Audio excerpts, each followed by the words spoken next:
Bueno, pensar de manera sistémica no es algo que nos resulte tan fácil. Nosotros estamos acostumbrados a pensar como individuos y desde el individuo. Y estamos acostumbrados a pensar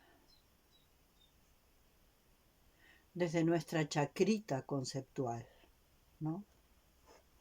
Había una cosa que decía Osho, que para mí era muy interesante. Él decía que, por ejemplo, alguien le traía determinado concepto que de alguna forma había sido instalado en la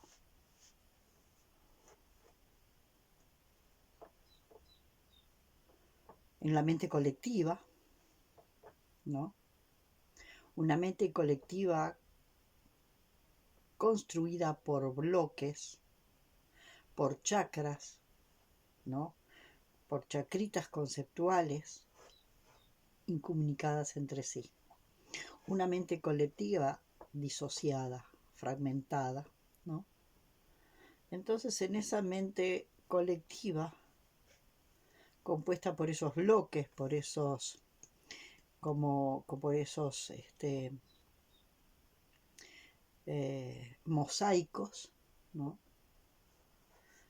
Sin relación unos con otros, ¿no? Mosaicos con fronteras rígidas, sin conexión unos con otros y a veces en oposición unos con otros, pero sin una capacidad osmótica entre ellos. Entonces yo decía que cuando alguien le traía, ¿no?, un relato armado respecto de algún asunto, del que fuere, él lo que hacía era desarmarte. Él decía, yo creo que los humanos somos caminantes que vamos por el camino, ¿no?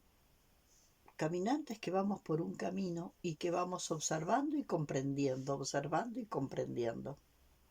En cuanto tú estructuras, en cuanto tú estructuras una chacrita conceptual, es como si te armaras una casita al lado del camino y ahí te quedas. Y yo lo que hago es tirarte esa casita conceptual, te la tiro al piso, te la desarmo para que sigas andando.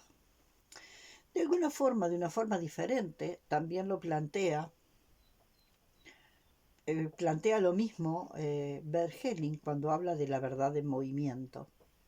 Por lo tanto, la verdad en movimiento implica eso, un movimiento continuo. ¿Y qué es lo que mueve a esa verdad que está en movimiento? La duda. Y ahí es donde aparece esta posibilidad del pensamiento dialéctico. Para lograr el pensamiento dialéctico, yo tengo que tener una capacidad de desidentificarme con lo que pensé en el momento anterior.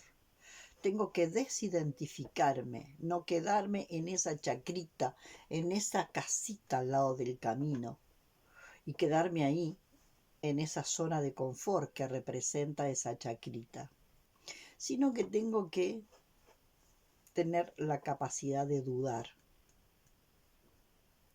La duda es la que pone el pensamiento dialéctico en función.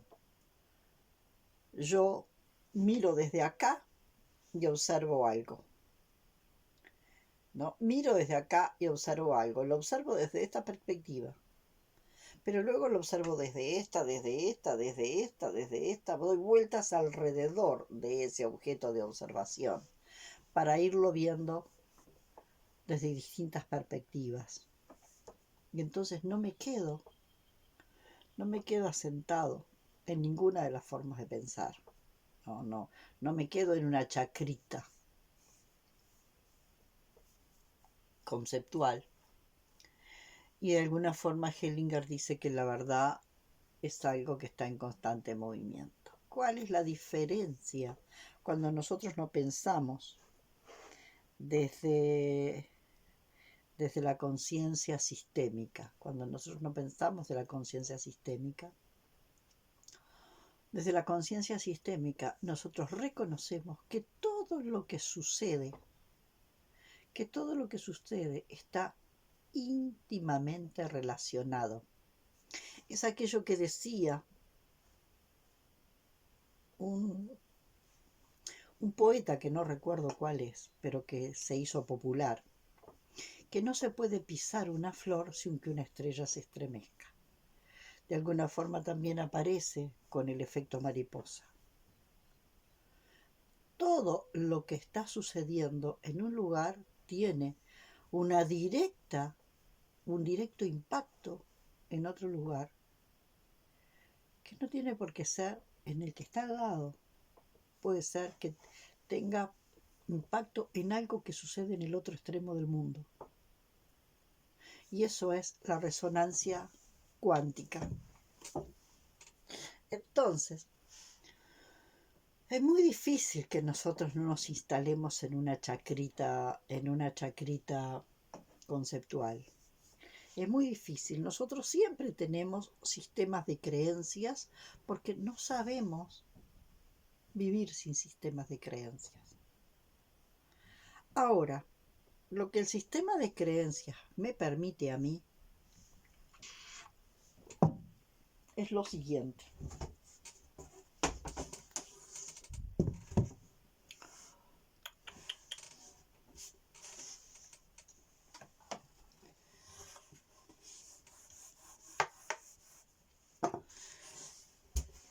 Nosotros tenemos, ¿no? Y nosotros ya sabemos esta historia del iceberg. Nosotros sabemos que lo que tenemos consciente es esto. Lo que tenemos consciente es esto. Eso que está fuera del agua es lo que nosotros llamamos que es nuestro aspecto consciente. Todo lo que está debajo es lo inconsciente. Y todo esto inconsciente es lo que en realidad termina manejando nuestra vida. Aunque nosotros creemos que manejamos nuestra vida desde este aspecto consciente, que es mínimo, tanto individual como en lo grupal, como la humanidad entera. Esto solo existe en el humano. Esto no existe en el resto de los elementos de la existencia. No sé, a lo mejor en algún extraterrestre de estos que nosotros consideramos vida inteligente, creyendo que no hay inteligencia en el resto de la existencia, en el resto de los elementos de la existencia. Nosotros hemos confundido inteligencia con la capacidad argumentativa. Y todas las otras formas de inteligencia que no se muestran con capacidad argumentativa no son inteligencia para nosotros. Y la capacidad argumentativa lo único que hace es crear textos de justificación. Crear textos de justificación para sostener lo que sostenemos. Y esos textos de justificación son estos. Son nuestros sistemas de creencias. Esto.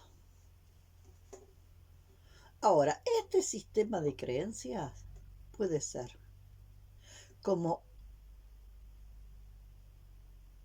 una cortina de acero que no permite que esto se comunique en absoluto con esto, o puede tener una capacidad osmótica, y en la capacidad osmótica las creencias son más permeables y permiten que esto suceda. Que suceda un proceso de ósmosis entre lo inconsciente que asciende a lo consciente y lo transforma, y lo consciente que asciende a lo inconsciente y lo interpela. Hay como una mutua interpelación. ¿no? Y de esta mutua interpelación aparece lo que de alguna forma Thomas Gould llama el matrimonio interior, ¿no? De esa interpelación surge algo nuevo. ¿Y qué es lo que pasa? Ahí empieza a transformarse, que se transforma esto.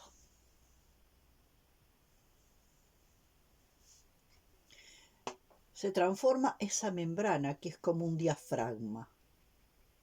Un diafragma que permite, ¿no?, el movimiento, o un sistema, o un diafragma osmótico que permite que lo consciente baje a lo inconsciente y lo interpele de forma tal que lo inconsciente ascienda a lo consciente y se produce un movimiento constante.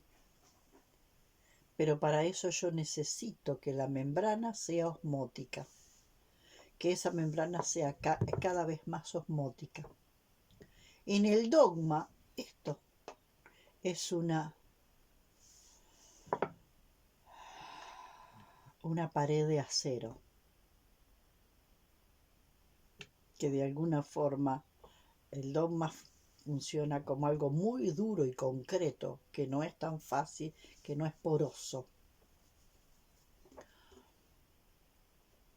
Entonces, nosotros hablamos de pensamiento dialéctico en la medida en que nosotros somos capaces de interpelarnos a nosotros mismos y somos capaces de interpelarnos a lo que pensamos ayer, a lo que pensamos hace 5 años, a lo que pensamos hace 10 años.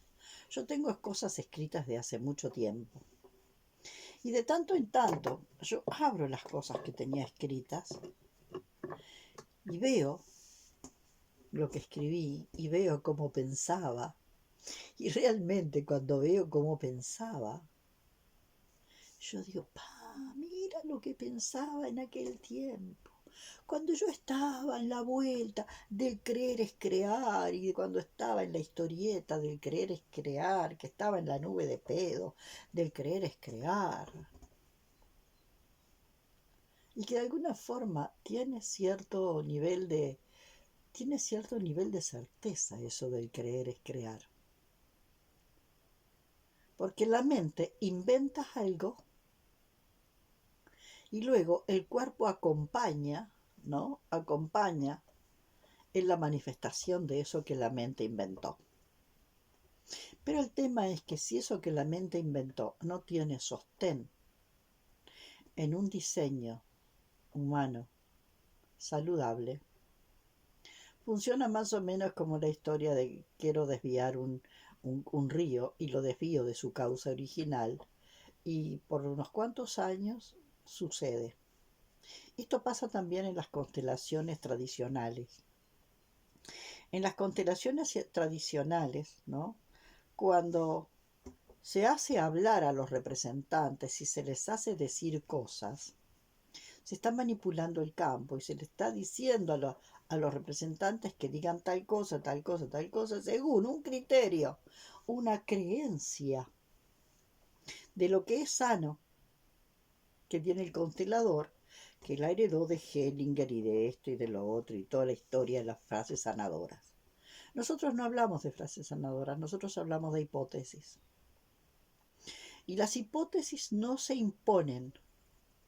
Las hipótesis son una forma en que la frase es dicha por el constelante que está a mi lado. La frase es dicha por el constelante que está a mi lado.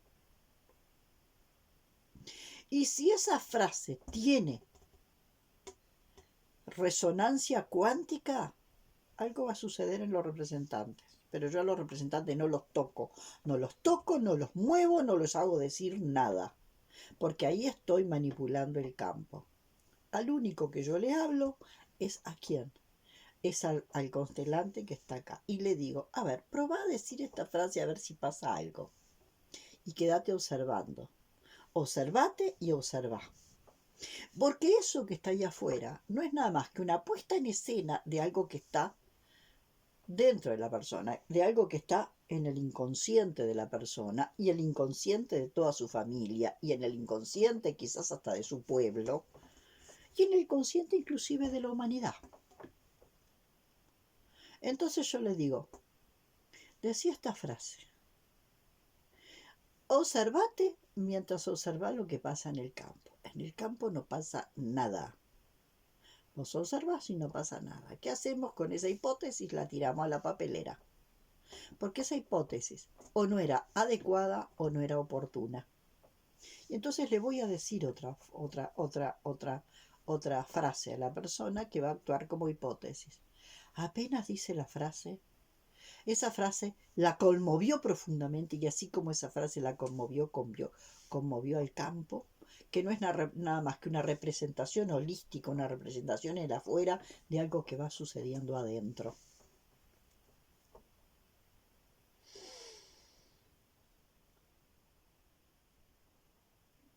Ahí es cuando empieza a pasar algo, cuando la hipótesis de verdad conmovió y esa conmoción que se produjo adentro se ve reflejada afuera. Bueno, a mí me pasó, por ejemplo, de ir a constelar con una persona que de alguna forma quería que yo repitiera una frase y a mí la frase no me sonaba por ningún lado, no me sonaba yo como representante aquello y me obligaba a repetir aquello y me obligaba a repetir aquello y a mí no me resonaba en absoluto. A mí lo que me salía era otra cosa totalmente diferente, pero la consteladora se ocurrió que yo tenía y se enojó conmigo como representante porque yo no repetía lo que ella me decía que tenía que repetir. Y si no había ido ahí a constelar, ¿a qué había ido? Entonces son cosas que hay que tener cuidado con ellas, porque quién de alguna forma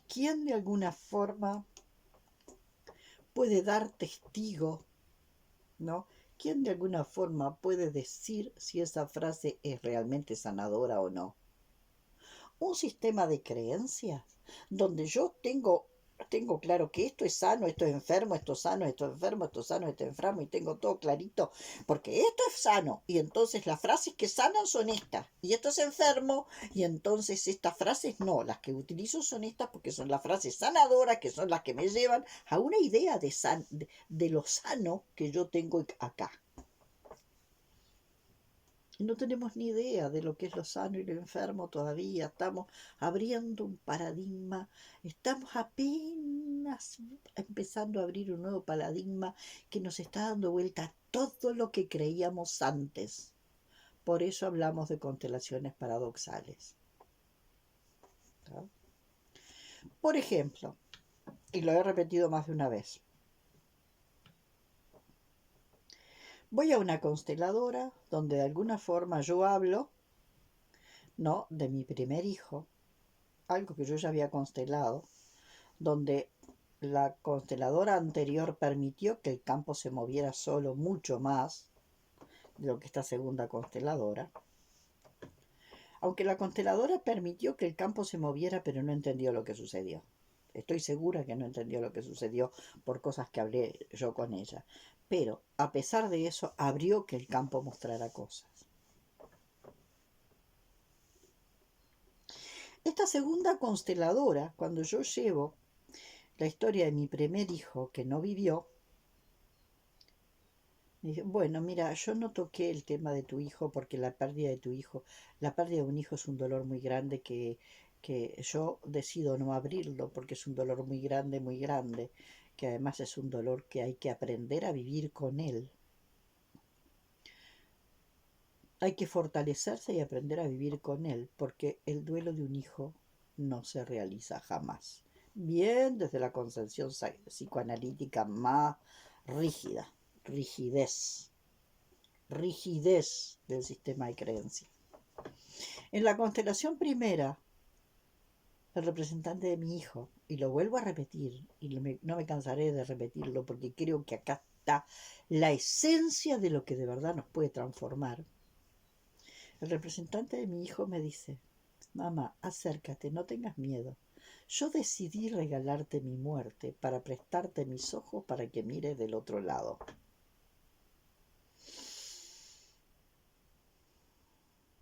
Me costó mucho entender que la muerte de un hijo no siempre es algo terrible. Y tengo que entender que para todo esto me ayudó mucho mis vueltas por el chamanismo. Mis vueltas por el chamanismo. El chamanismo tiene una manera de entender la vida y la muerte muy diferente a lo que es la cultura occidental. Alejandra Casado habla de antenitas vivas y antenitas muertas y cómo las antenitas vivas y las antenitas muertas coexisten en un espacio. En el chamanismo se habla de espíritus, espíritus de los antepasados, las antenitas muertas que siguen funcionando como antenas, ¿no? Y están en conexión con las antenitas vivas y están en conexión con algo más grande, ¿no? Tienen una conexión muy profunda. Las antenitas muertas siguen cumpliendo funciones en el sistema. En ese espacio que abre el campo, cuando abrimos las constelaciones, en ese espacio que abre el campo, donde presente, pasado y futuro están presentes en este presente amplio, en este presente continuo, en este presente donde presente, pasado y futuro solo se distinguen por la velocidad. Quiere decir que la linealidad que nosotros tenemos no existe, ¿no? Es algo que nosotros hemos creado porque nosotros no podemos, nuestra mente se ha atrofiado y no podemos concebir el tiempo vertical donde están presentes todos los tiempos. Yo lo llamo el gran tiempo en el libro que escribí. Bueno,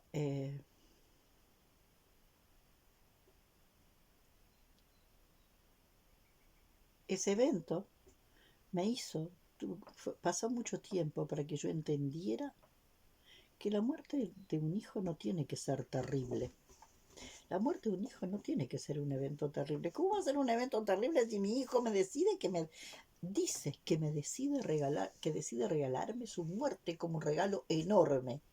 Si mi hijo decide regalarme su muerte, ¿cómo la muerte va a ser algo terrible? ¿Entienden lo que digo?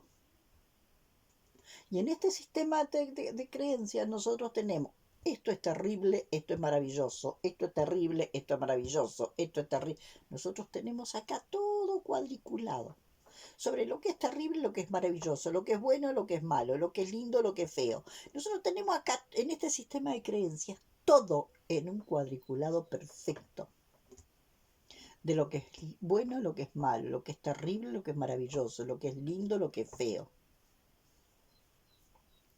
Y nosotros no podemos concebir las cosas de otro modo. Por lo tanto, la mariposa libando néctar en la flor es una escena maravillosa. Porque ya la tenemos coligada. Nosotros tenemos coligados desde que nacemos y en nuestra memoria que una escena maravillosa es una mariposa libando néctar de una flor. Si nosotros vemos un gusano comiendo carne en una carniza, eso es